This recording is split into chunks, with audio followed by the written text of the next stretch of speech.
Seeing Through Childlike Eyes, written by Sister Ruth Batson, narrated by Sister Michelle Watson.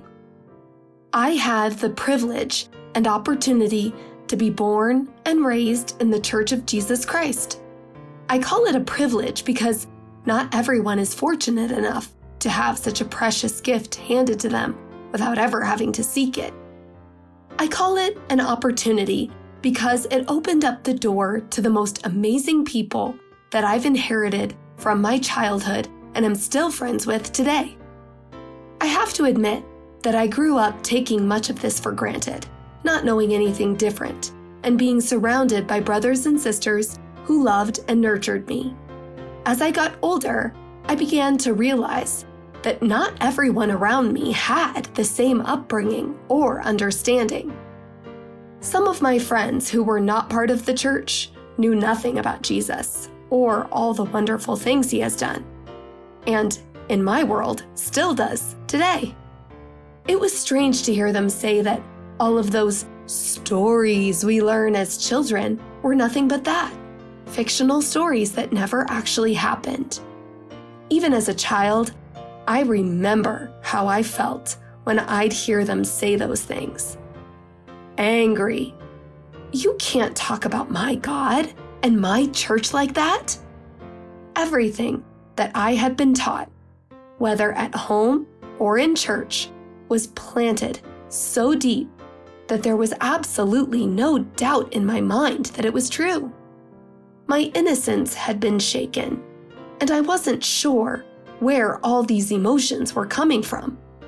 Now, as an adult, and having experienced both ups and downs in my walk with the Lord, I realize that the ups are the times I cherish and hold dear to my heart because they are the things that get me through the downs. How about you? Does that feeling still get stirred up inside you when you hear the negative things? Do you still get angry inside and quick to defend God and the true stories we've been taught? No matter where you are in your walk with God, I hope we can all keep that fire burning inside that roots us and grounds us and reminds us that even as we are all fallible, God remains steadfast and true. We need to look to Him for our support and keep that childlike innocence because that may be the most important tool we have. Being BNR, as born and raised is fondly referred to, does not guarantee us a walk in the park through this life, nor does it shield us from those who want to question and disprove our beliefs. It does, however, bless us with a foundation that we need to boldly share with others.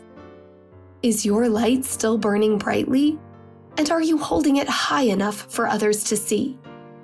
If not, just watch a child and see the confidence they exude, not afraid of what others will say and not ashamed or embarrassed to sing songs of His redeeming love. My daughter, Mallory, was in a talent show at school when she was in the 3rd grade. She chose to sing "Wave the Flags of Zion." As proud as we were of her, how much more did the angels in heaven rejoice? I want to regain that childlike confidence and innocence that we unfortunately lose as we get older. How about you? Whosoever therefore shall humble himself as this little child, the same is greatest in the kingdom of heaven. Matthew chapter 18, verse 4. Verily I say unto you, whosoever shall not receive the kingdom of God as a little child, he shall not enter therein. Mark chapter 10, verse 15.